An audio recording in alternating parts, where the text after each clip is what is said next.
Today I'm sitting down with Terri Tomlinson, the creator of the Flesh Tone Color Wheel, and she's giving us some tips and tricks about color theory. Let's get into it.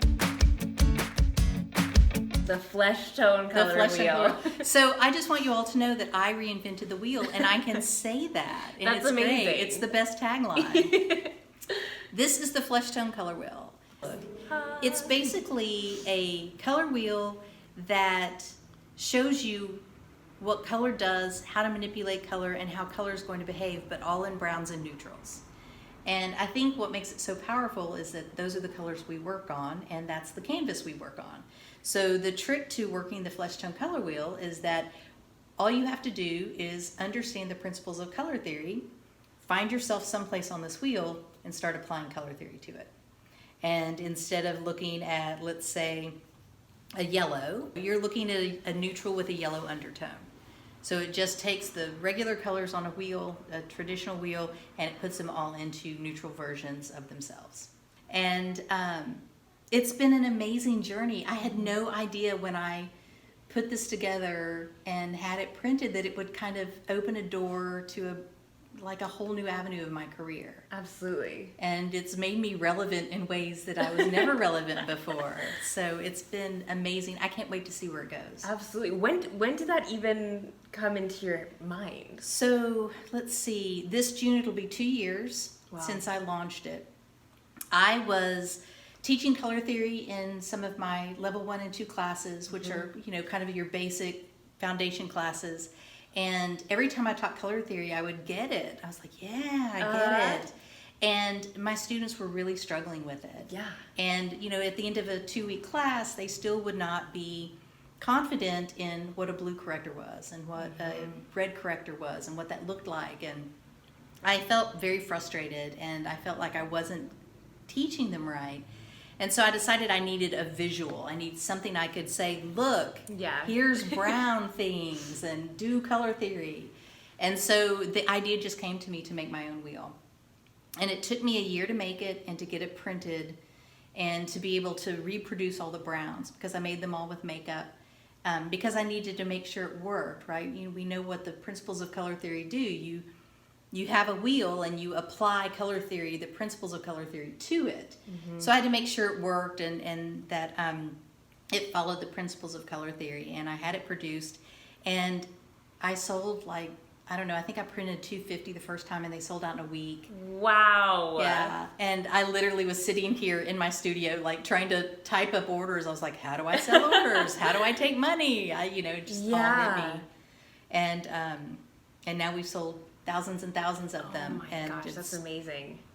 It is. And it's still just getting started. Yeah, absolutely. I feel like color theory is one of those things that when you say color theory, it's like a gloss goes over your eyes and you're like, what? Right. People are like, yeah, I know that. Right. But we can't repeat it. We can't talk about it. Yeah. I think I'm still working on my lingo and trying to get it straight in my head too. And it's nice to have a chart that is like yes and no. Yes. That you can tell and you can see. Well, it's like a magic ball. It's like, okay, if I'm here, then I know that what's complementary to here is over here, and that these things are analogous, and that this is lighter and darker. And it allows you to see color theory in skin and in all the neutral colors that we have.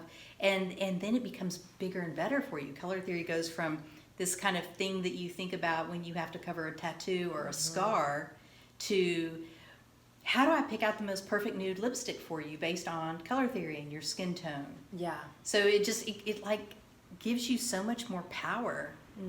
It makes us like Avenger makeup artists, because we can do all these things, and our decisions aren't based on what pretty color gets our attention first, or let's match your dress. We can make it a lot more impactful. Yeah. Why do you think color theory is so hard to grasp?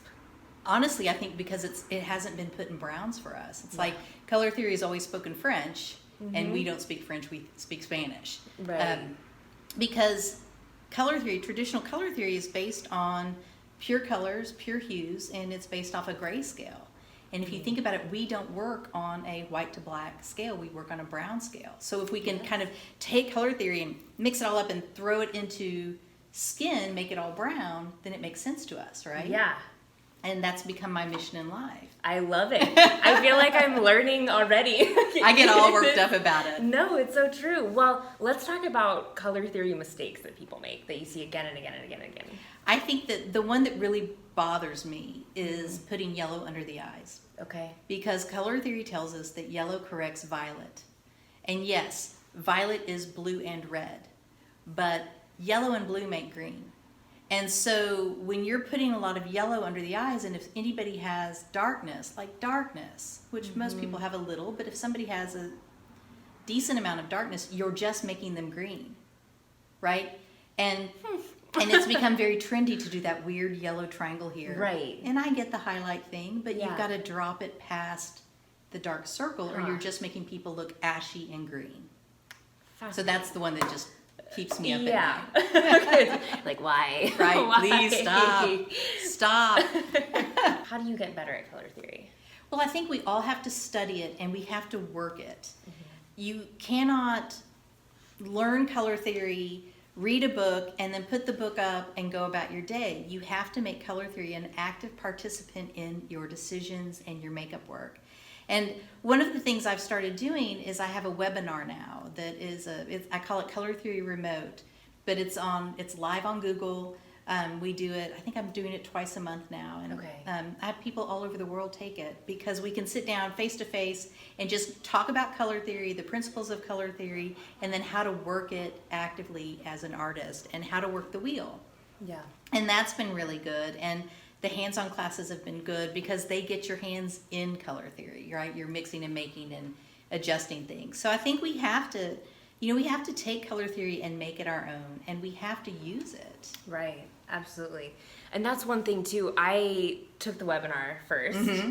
Yeah. Right. And I was like, what? Because I feel like so many big reasons to continue education. There are a million reasons. Right. But one of the ones that's extremely beneficial is getting that instant feedback, because that's when you learn and that's when it clicks in your head. And so taking the webinar, having it live and interactive, also hearing questions that other students had in the class, that was mind-blowing. And then when Terri came to LA, then getting, hands-on and actually like seeing and playing, it's a whole other deal. Oh, it does, and it makes it real. Absolutely. Right? It's not just this wheel that sits over there. It's something real that you can, it's like you can converse with it. Yeah. And I love that. And I love being out in LA, and I think I did San Francisco, LA, and Vegas in a week. So it's like my whirlwind West Coast tour. Yes. And the response I got from it was amazing because I'm not teaching anything new. I'm just teaching it through a new lens. Yeah. And I think when we can talk about it in makeup words, yes, it makes it so much easier. Yeah. And that takes me to a point that one of my favorite tips that I took from the class, well, there were many things. There are lots of things if you take the class, but one of the things you mentioned was like renaming the colors. Yeah, would you describe that to them? Because it was like... So I can talk all day about a tone of yellow-orange, and many people, many makeup artists, even myself, will never know what that is, right? It's just 3 words put together. But if you start looking at color and giving it a name, like a name of your favorite eyeshadow, then you can relate to the color. So a tone of yellow-orange might be let me find a tone of yellow-orange here. It might be like a suntan or a sherbet or a terracotta planter, and a tint of violet is lavender and a tint of red is pink. And I think that when we can relate to every little color on a wheel, it becomes easier for us to work it. Way less intimidating. Right. Yeah. Because I'm never going to say, you know what, you would look so good in a shade of blue-green. Right. But I might say, I've got this cool walnut brown that would be beautiful on you. Totally. Makes so much more sense. Definitely. So many amazing tips and tricks, right? That about wraps it up for this video. If you want to see more of this interview, then I'm going to be linking them on the screen now. And if you all want more information on the Terri Tomlinson Makeup Studio, as well as the Flesh Tone Color Wheel, I'll be putting all the information in the description box below. As always, there are more tips and tricks on Facebook and Instagram at Makeup by Shannon Marie. I hope you guys are having a great week, and I'll catch you in the next video. Bye, guys.